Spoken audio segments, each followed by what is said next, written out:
Class 11-এর coordinate জিওমেট্রির অতি সংক্ষিপ্ত part যে চলছিল, এবার আমরা পরের পার্টটা করব। এই পার্টে মেইনলি আমাদের থাকবে সঞ্চার পথ বের করা বা এই ধরনের অঙ্কগুলো। আচ্ছা, এর প্রথমে আমরা আসি অতি সংক্ষিপ্ত 11 নম্বর অঙ্কটাতে। বলছে একটি বিন্দু এক্স ওয়াই সমতলে এমনভাবে গতিশীল যে, এক্স ওয়াই সমতল মানে কি বলেছে? কিছুই না, তোমাদের এখানে তো জেড তল নেই। এক্স ওয়াই সমতল মানে এই যে বোর্ডটা আছে এর উপরই, মানে 3D হলে পরে এক্স ওয়াই সমতলের কোনো কথার কোনো গুরুত্ব থাকতো। এটা যেহেতু 2D, দ্বিমাত্রিক স্থানাঙ্ক জ্যামিতি। হ্যাঁ, তোমাদের এরপরে 3D আছে, সেই ক্ষেত্রে আলাদা ব্যাপার। দ্বিমাত্রিক স্থানাঙ্ক জ্যামিতির ক্ষেত্রে এক্স ওয়াই সমতল যে বলেছে এই কথাটার কোনো ভূমিকা নেই, কারণ এটা এক্স ওয়াই সমতলের উপরই তো কাজ হবে। বলছে যে একটি বিন্দু এক্স ওয়াই সমতলে এমনভাবে গতিশীল যে এক্স অক্ষ থেকে এবং 1,-2 বিন্দু থেকে 1,-2 এ বিন্দুটার নাম দিলাম, বিন্দু থেকে তার দূরত্ব সর্বদা সমান। বিন্দুটির সঞ্চার পথে সমীকরণ বের করো। বলছে এমন একটা বিন্দুর সঞ্চার পথে সমীকরণ বের করতে হবে যে বিন্দুটা, সাপোজ এইখানে আছে বিন্দুটা পি। আচ্ছা, যে বিন্দুটার সঞ্চার পথে সমীকরণ আমাদের বের করতে দেয় সেই বিন্দুটার স্থানাঙ্ক আমরা পি এইচ কমা কে আমরা ধরে নিই।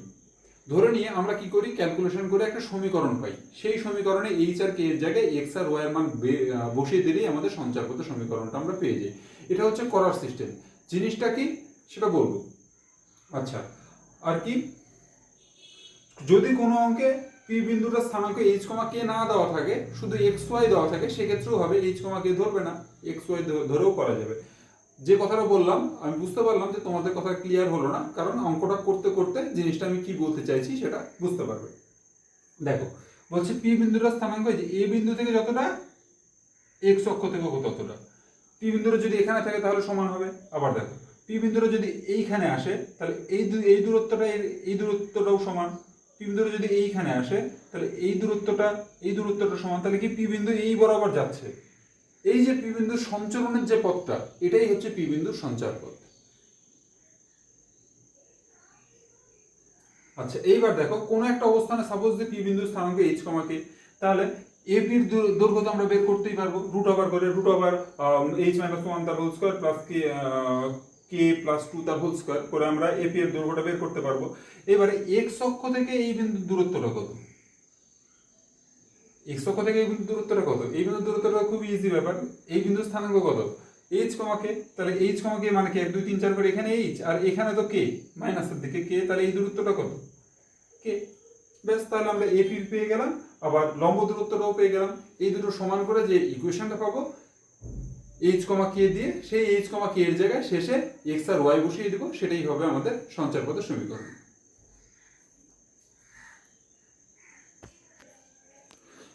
দেখো, যেটা বললাম সেটাই বোর্ডে লেখা হয়েছে। ধরি গতিশীল বিন্দুটি পি এইচ কমা কে। এবার এক্স অক্ষ থেকে পি বিন্দুর দূরত্ব কত? কে একক। এ 1,-2 বিন্দু থেকে পি বিন্দুর দূরত্ব, মানে এই যে এ 1,-2 বিন্দু থেকে পি বিন্দুর দূরত্ব যেটা বলছিলাম, এইচ মাইনাস ওয়ান তার whole square plus K plus 2 তার হোল স্কোয়ার রুট ওভার। এবার কি বলছে? এটা সমান বলছে। এখানে লক্ষ্য রাখতে হবে কি বলছে, সমান বলছে না 2 গুণ বলছে না অর্ধেক বলছে না 2 বেশি বলছে। যেমন বলছে শর্তটা তেমন হবে। এইখানে কি বলছে? এখানে সমান বলছে। তাহলে কি হবে শর্তটা?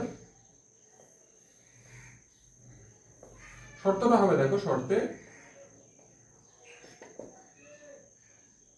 Root over H minus one তার whole square plus K plus 2 তার হোল স্কোয়ার সমান কে, কারণ এই দুটো সমান বলছে। এরপরে আমরা এই পার্টটার ক্যালকুলেশন করবো। দেখো, এইটা সমান এইটা, যদি 2 গুণ বলতো 2কে হতো, যদি বর্গ বলতো যেমন বলতো আর কি। তোমরা এতদিন এই ধরনের জিনিস অনেক কিছু করেছো, শুধু সঞ্চার পথটা করনি, সমীকরণ গঠন 2 গুণ 3 গুণ এগুলো তোমরা খুব ভালো করেই জানো। আচ্ছা, এবার এই বোথ সাইডে হোল স্কোয়ার করবো, তাহলে কি হয়ে যাবে? এইচ মাইনাস ওয়ান তার whole square plus K plus 2 তার whole square equals to K square. এটাকে A minus B whole square আর এটাকে এ প্লাস বি হোল স্কোয়ারের ফর্মুলা ভাঙবো, তাহলে কি হবে? H square minus 2h plus 1 plus K square plus 4h plus 4 equals to K square.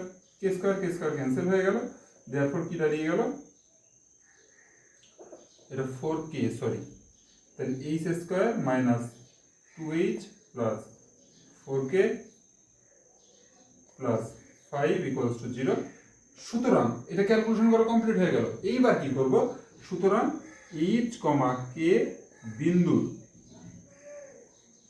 সঞ্চার পথের সমীকরণ x square minus 2x plus 4y plus 5 equals to 0।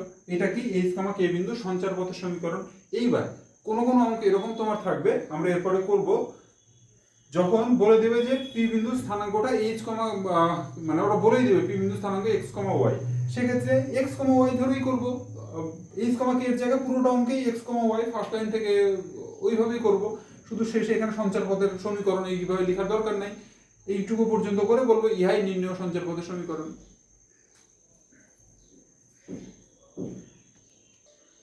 এবার দেখো ঠিক তার পরের অঙ্কটাই মানে 12 নম্বর অঙ্কটা একই রকমই কিন্তু আছে, ওখানে ওয়াই অক্ষ দিয়ে বলে মানে একই রকমই আছে অঙ্কটা তোমরা করবে। আচ্ছা, এরপর আমরা আসি সংক্ষিপ্ত 5 নম্বর অঙ্কটাতে। সংক্ষিপ্ত 5 নম্বর অঙ্কটা দেখো জিনিসটা একই রকমই, শুধুমাত্র ওখানে সমান বলেনি, ওখানে একটা অনুপাত বলে দিয়েছে, এত গুণ বলে দিয়েছে। দেখো অঙ্কটাতে কি বলছে, বলছে পি এক্স কমা ওয়াই বিন্দু এক্স ওয়াই সমতলে এমনভাবে গতিশীল যে, এইখানে দেখো যে যে কথাটা বলছিলাম এর আগে, যে এইচ কমা কে কিন্তু বলে এইচ কমা কে বলা নেই, মানে কিছু বলা না থাকলে আমরা এইচ কমা কে ধরবো, হ্যাঁ, কিন্তু এখানে বলেই দেওয়া আছে পি বিন্দু স্থানাঙ্ক এক্স কমা ওয়াই, সেক্ষেত্রে কিন্তু এইচ কমা কে ধরার কোনো দরকার নেই। আচ্ছা, পি এক্স কমা ওয়াই বিন্দু এক্স ওয়াই সমতলে এমনভাবে গতিশীল যে 0,4 নাম দিলাম এ 0,4 বিন্দু থেকে তার দূরত্ব এক্স অক্ষ থেকে, এই বিন্দু থেকে তার দূরত্ব মানে এইটা এপি, তার দূরত্ব, হ্যাঁ, এই দূরত্বটা কিভাবে বের করবো বুঝতেই পারছি, √(x - 0) তার হোল স্কয়ার প্লাস y - 4 তার হোল স্কয়ার। সর্বদাই y অক্ষ থেকে কিন্তু এক্স অক্ষ থেকে তার দূরত্ব কত, এটা কত 1 2 3 4 5 করে এখানে x পর্যন্ত, এইদিকে y, তার মানে y, তাই না? পি বিন্দু স্থানাঙ্ক x, y, তাহলে x অক্ষ থেকে দূরত্ব কত, y একক, y অক্ষ থেকে তার দূরত্বের 2/3 সমান। এখানে সমান বলে দেয়নি, 2/3 বলে দিয়েছে। তাহলে আমরা কিভাবে করব, প্রথমে আগে আমরা এপি এর দৈর্ঘ্যটা বের করব, তারপরে আমরা ওয়াইটা লিখব, যে দূরত্বটা ওয়াই হচ্ছে, তারপরে আমরা সমীকরণের শর্তটা লিখব। দেখো কি হলো পি এক্স কমা ওয়াই বিন্দুর এক্স অক্ষ থেকে দূরত্ব ওয়াই একক, যা বলেছিলাম সেটাই লেখা হয়েছে। এ 0,4 বিন্দু থেকে পি এক্স কমা ওয়াই বিন্দুর দূরত্ব এপি ইকুয়ালস টু, যা বলা হয়েছে সেটাই লেখা হয়েছে। এবার শর্তে কি হবে, শর্তে হবে এইটা সমান 2/3 ইন্টু ওয়াই। কেন, তার কারণ এই দূরত্বটা বলছে যে এক্স অক্ষ থেকে দূরত্বের 2/3, তাহলে শর্তে কি হবে, এইটা সমান 2/3 অফ ওয়াই, মানে এইটা সমান ওয়াই ইন্টু 2/3, মানে কেমন হলো,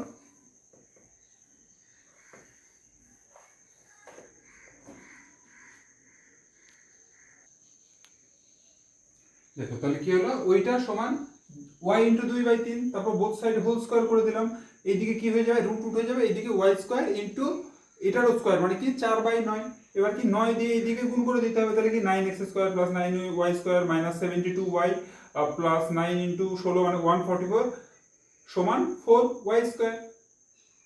এরপর আমরা সবগুলোকে একই দিকে আনলাম।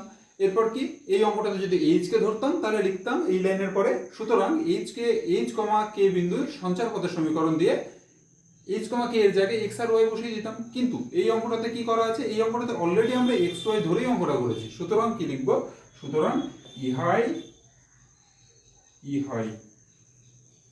নির্ণেয় সঞ্চার পথের সমীকরণ।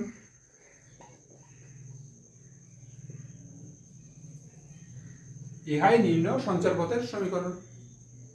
করে ফেলো তাহলে অঙ্কটা।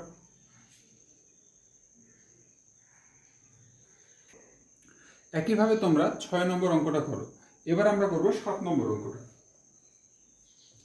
7 নম্বর অঙ্কটা কি বলছে দেখো, বলছে একটা গতিশীল বিন্দু 3,0 আর -3,0 বিন্দু দুটির, একটি গতিশীল বিন্দু 3,0 ও -3,0 বিন্দু দুটি থেকে দূরত্বের বর্গের সমষ্টি সর্বদা 50, বিন্দুটির সঞ্চার পথ নির্ণয় করো। তাহলে আমরা কি করব, ধরি প্রথমে গতিশীল বিন্দুটা ধরে নিলাম, ধরি গতিশীল বিন্দুটি হলো পি এইচ কমা কে, যার যেটা বলে দিয়েছে যার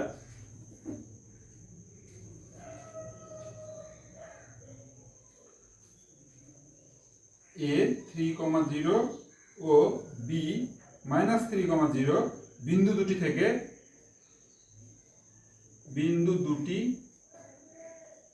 থেকে দূরত্বের বর্গের সমষ্টি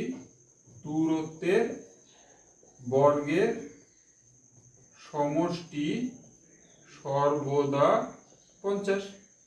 প্রথমে আমরা গতিশীল বিন্দুটা ধরে নিলাম, তারপর আমরা কি করব, এপি বের করব, পিবি বের করব, আগের অঙ্কের মতো, এক্স্যাক্টলি আগের অঙ্কের মতো এপি বের করব, পিবি বের করব, তারপরে কি EP square plus PB square সমান 50। এখান থেকে ক্যালকুলেশন করে এইচ আর কে দের যে রিলেশনটা পাবো সেখানে এক্স আর ওয়াই বসিয়ে দিই আমাদের রিকোয়ার্ড রেজাল্টটা পাবো।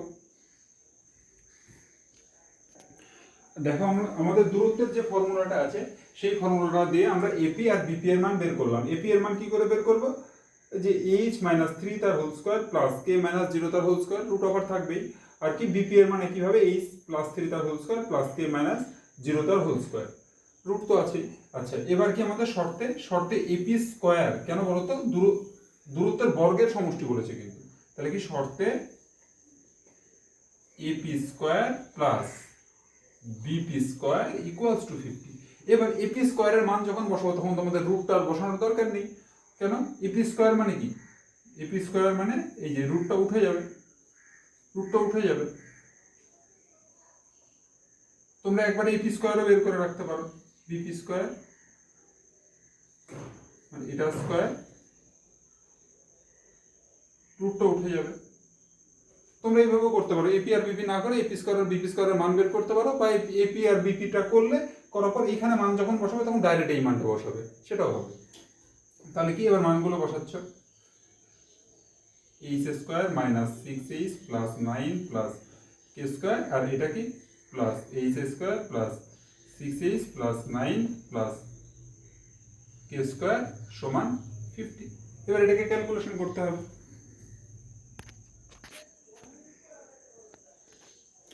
দেখো ক্যালকুলেশন করে কি হলো, ক্যালকুলেশন করে হলো 2h square plus 2k square equals two,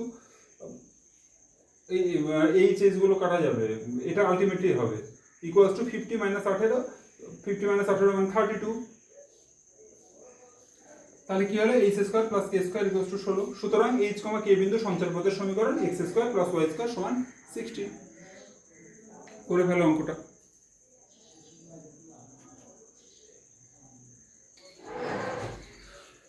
এরপরে আমরা 13 নম্বর অঙ্কটা করব। 13 নম্বর অঙ্কটা দেখো কি বলছে যে এমন একটা বিন্দুর সঞ্চারপথ নির্ণয় করো যা 2,-7 এবং -4,3 বিন্দু দুটির সাথে 21 বর্গ একক ক্ষেত্রফল বিশিষ্ট ত্রিভুজ উৎপন্ন করবে। বলছে এমন একটা বিন্দু সঞ্চারপথ নির্ণয় করতে হবে যেটা দুটো পয়েন্ট দেওয়া আছে, দুটো পয়েন্ট হচ্ছে 2,-7 আর কি -4,3। ধরে নিলাম আর একটা বিন্দু এইচ, কে বিন্দুটা এই দুটো বিন্দুর সাথে যে ত্রিভুজটা গঠন করবে তার ক্ষেত্রফল হবে 21। তাহলে কি করবে দেখো, প্রথমে বিন্দুটা ধরে নিলাম এইচ, কে, তারপর কি এ 2,-7, বি -4,3 এবং পি এইচ, কে বিন্দু তিনটি দ্বারা গঠিত ত্রিভুজের ক্ষেত্রফল 21, এটা দেওয়াই আছে। আচ্ছা, ক্ষেত্রফল নির্ণয়ের জন্য কি করতে হয়, তিনটা বিন্দু পরপর লিখতে হয় যে কোনো সিকোয়েন্সে, 2, -7, -4, 3 এইচ কে, তারপর কি প্রথম বিন্দুটা আবার একবার লিখতে হয়। তাহলে ক্ষেত্রফল কি হয়ে যায়, ক্ষেত্রফল equals to half of mod of 2 গুণ 3 মানে 3 2 6 -4k -7h minus of +28 +3h +2k। আচ্ছা, এরপরে মড অফ ক্যালকুলেশন করতে হবে, এবার মাইনাসটাকে ভিতরে ঢুকিয়ে দাও। মড মানে আমরা জানি প্লাস মাইনাস, মডটা থাকবেই 6 -4k, মড উঠে গেলে প্লাস মাইনাস হয়, মড মানে অ্যাকচুয়ালি প্লাস 7h, এটা -28 -3h -2k ইকুয়ালস টু 21 2 42।